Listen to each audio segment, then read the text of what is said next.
A high-stakes diplomatic offensive is unfolding in Washington as British Prime Minister Keir Starmer and French President Emmanuel Macron make back-to-back visits, determined to prevent President Donald Trump from pulling the plug on Ukraine. The transatlantic duo is racing to keep American support intact just as Trump signals an appetite for a deal that could leave Kyiv vulnerable to Moscow. Starmer, careful to avoid direct confrontation, is positioning himself as a mediator between Europe and Washington, while Macron, never one to mince words, is taking a more forceful approach, warning Trump against ceding ground to the Kremlin. The French leader, scheduled to meet Trump on Monday, plans to frame Ukraine's fate as a test of American credibility, particularly in its rivalry with China. If Russia overruns Ukraine, Macron will argue, the consequences will ripple far beyond Europe.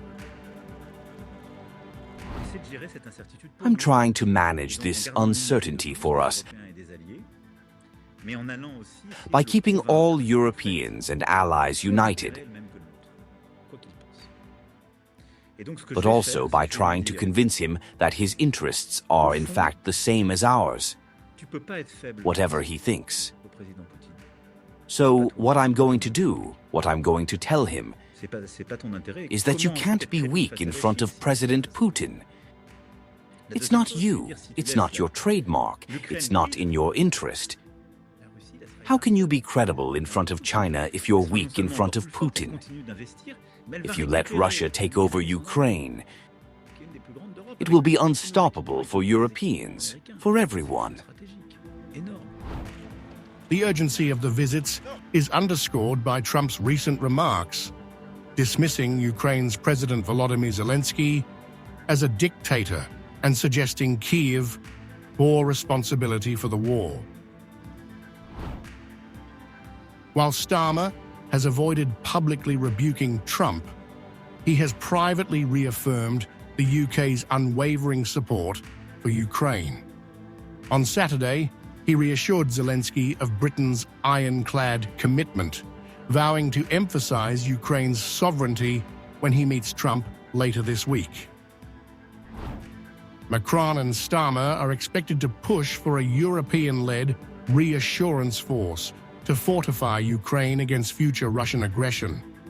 But they know any such move will hinge on an American backstop, likely in the form of US air power, to deter further Russian advances.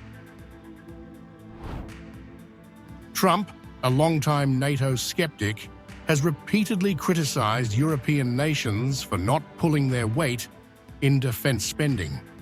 He is expected to demand that Europe bear a greater share of the burden before committing any American military support.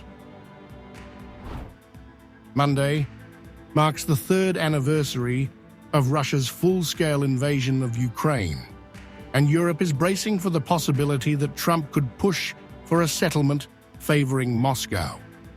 His recent claim that Macron and Starmer haven't done anything to end the war sets the stage for tense private discussions. As Europe's two most powerful leaders land in Washington, their challenge is as much about navigating Trump's unpredictability as it is about securing Ukraine's future. Whether they manage to keep the US engaged or leave Washington empty-handed could shape the next phase of the war.